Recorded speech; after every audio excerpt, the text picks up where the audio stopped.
How's it going, guys? I hope you guys had a great week. So it's that time of the month again, guys. So it is time for me to talk about the top 5 games coming out in September. So let's get straight into this. So the first game coming out on September the 5th is an exclusive to the PlayStation 4, and that is Knacked 2 by Japan Studios. Now, this is the sequel to the original launch title for the PS4, Knacked, which came out in 2013. That game had a lot of mixed reactions to it. Well, with Knacked 2, it looks like the developers have tried to listen to the feedback from fans and are obviously trying to improve the game. There is a lot now about this game that looks really fun and really interesting. So it is designed to be played completely cooperatively. Of course, you can play it single player, but I think with this game you'll get more enjoyment out of it simply because of the co-op elements with regards to sort of platforming and also combat. There is a lot of cooperative combat and a lot of new combat moves introduced in the game which look really great. So when you play with your friend, if you punch them, it creates certain moves. So for example, they have like this machine gun move which looks really good, a body slam when you body slam on your partner, which causes like an area of effect damage. You can also get power-ups which give you some really sweet looking moves and swords and that kind of thing. Knacked can now do an air spin which will allow you to cover extra distances. You can also shrink by shedding your different sort of parts and pieces and use this to navigate the world. So it looks fun. It's a cross between a platformer and an action adventure game as well. There is going to be more platforming elements than in the previous game, and the developers have said that they've introduced 3 difficulty levels, so you can now control the difficulty game. If you pick it on easy mode, as you're playing through the levels, you actually get given different paths of difficulty. So you could choose to go down one path, which is a bit more challenging in terms of platforming, but if you wanted, you could choose to go down the easier path. And that's for people that criticized the original game, where they said that parts of the game was just so simplistic and so easy that they were downright boring, and other parts of it were so ridiculously difficult that they became frustrated. So it's the developers' way of giving the gamers a little bit of a say on what kind of game they want. But that is Knacked 2 coming out on September 5th, which looks interesting. The second game to come out is on September the 8th, and that is Destiny 2, which is coming out on the PS4 and the Xbox One in September. And then later, I think in November on the PC. I think it's November. I might have got that wrong. But for those of you that don't know, this is from Bungie, and it's the sequel to the heavily popular and mostly well-received original Destiny. Now, there were some criticisms made of the original game. Mostly my major issue with it was the story or lack thereof. And the developers have said that there are a lot of new improvements and new changes to the game that are going to be welcome additions for fans of the original game, for players that played right from the beginning.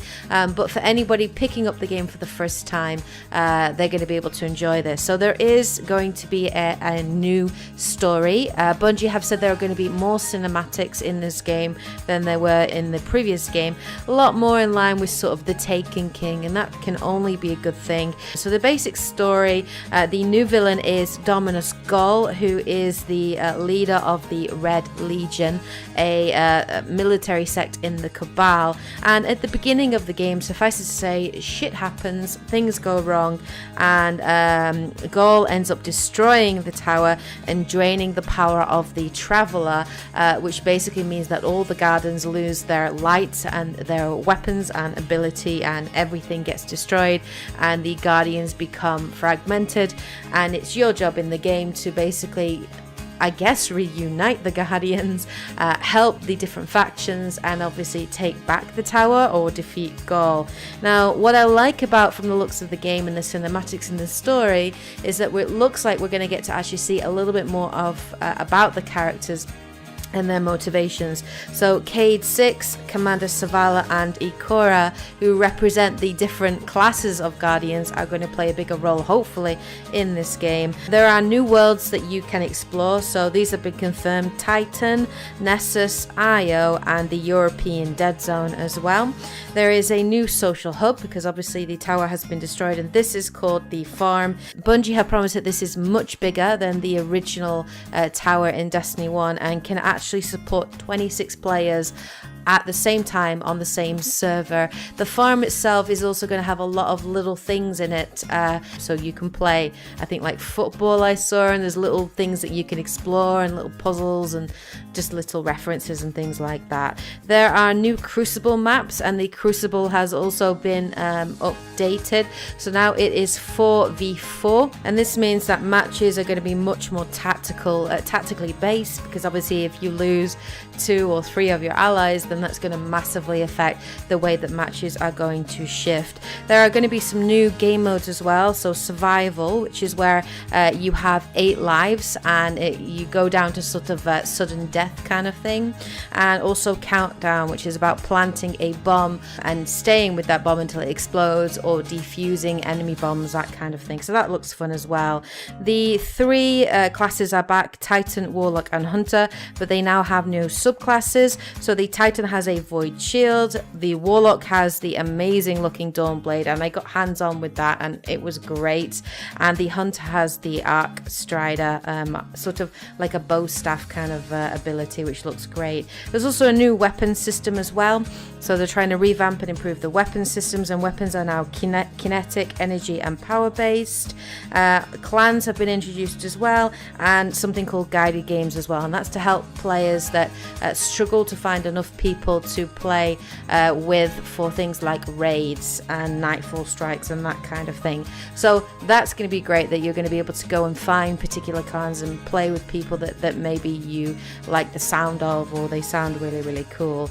The game is much more about exploration, and we can see that in 2 new introductions, which is something called Lost Sectors, which are kind of like dungeon based areas in the European Dead Zone. We've seen some of them, and also Adventures, which are sort of mini story based side missions with NPCs that actually have character and backstory, and you get to learn more about the lore from these adventures, the lore of the world and what's going on, rather than having to read them in sort of online cards and that kind of thing. So Destiny 2 looks good. A lot of improvements look great, and it has got me interested. And I just didn't like what was done with the original advertising and the original sort of marketing scheme for the first Destiny, where they charge full price for DLC content. So I'm going to wait to see what they're doing with it, and what reviews are saying and what people are saying about it before I decide to pick up the game. But that is coming out anyway in September 8th for those of you that are interested. The 3rd game coming out on September the 15th is Metroid: Samus Returns on the 3DS.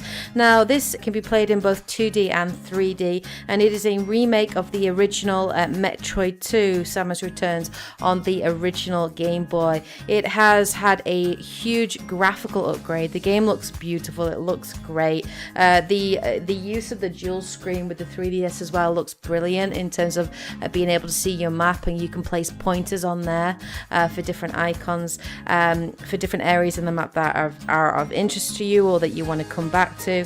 Samus also now has some new moves, so you can actually aim to shoot in a 360-degree arc, which sounds great.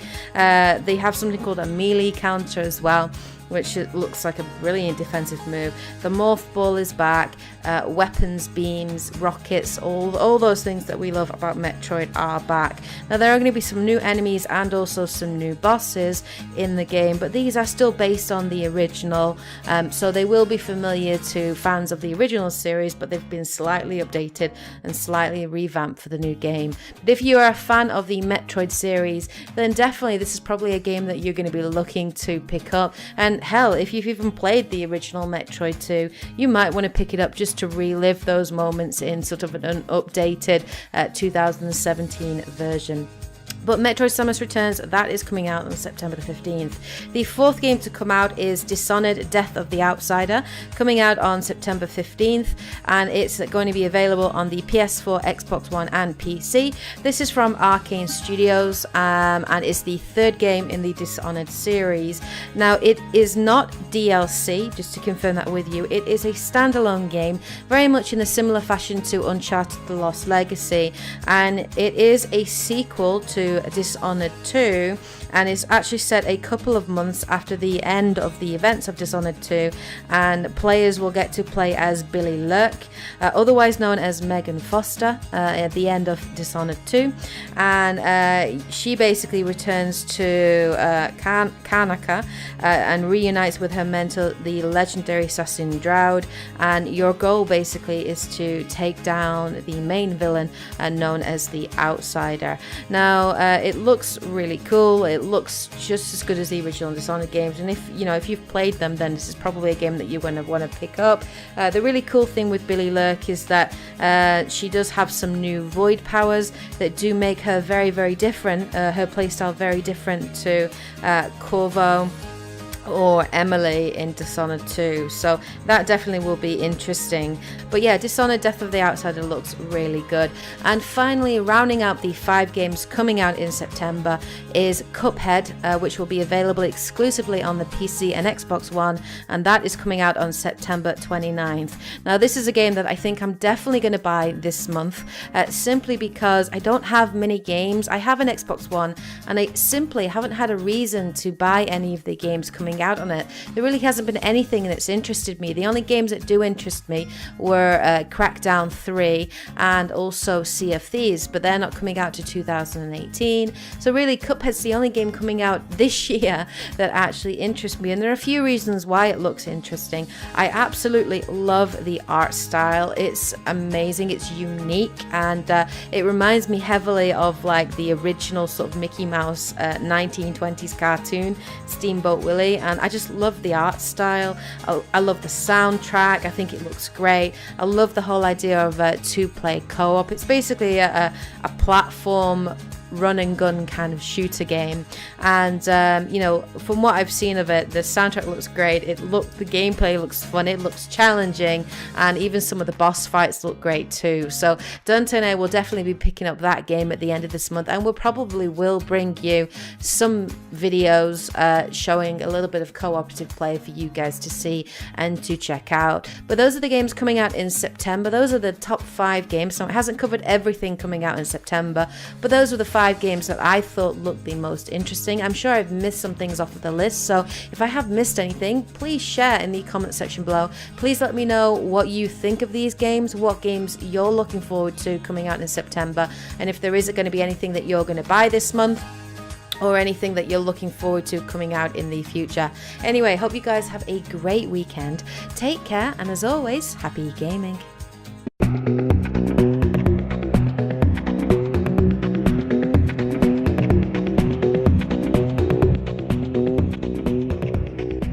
How's it going, guys and girls? Hope you guys had a great week. So it's that time of the month again, guys. So it is time for me to talk about the top 5 games coming out in September. So let's get straight into this. So the first game coming out on September the 5th is an exclusive to the PlayStation 4, and that is Knacked 2 by Japan Studios. Now, this is the sequel to the original launch title for the PS4, Knacked, which came out in 2013. That game had a lot of mixed reactions to it. Well, with that too, it looks like the developers have tried to listen to the feedback from fans and are obviously trying to improve the game. There is a lot now about this game that looks really fun and really interesting. So it is designed to be played completely cooperatively. Of course, you can play it single player, but I think with this game you'll get more enjoyment out of it simply because this game, and the developers have said that they've introduced 3 difficulty difficulty levels, so you can now control the difficulty game. If you pick it on easy mode, as you're playing through the levels, you actually get given different paths of difficulty. So you could choose to go down one path, which is a bit more challenging in terms of platforming, but if you wanted, you could choose to go down the easier path.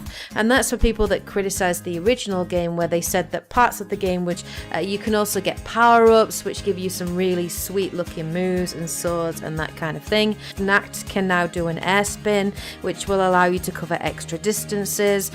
You can also shrink by shedding your different sort of parts and pieces and use this to navigate the world. So it looks fun. It's a cross between a platformer and an action adventure game as well. There is going to be more platforming elements than in the pre because of the co-op elements with regards to sort of platforming and also combat. There is a lot of cooperative combat and a lot of new combat moves introduced in the game which look really great. So when you play with your friend, if you punch them, it creates certain moves. So for example, they have like this machine gun move which looks really good, a body slam when you body slam on your partner, which causes like an area of effect damage.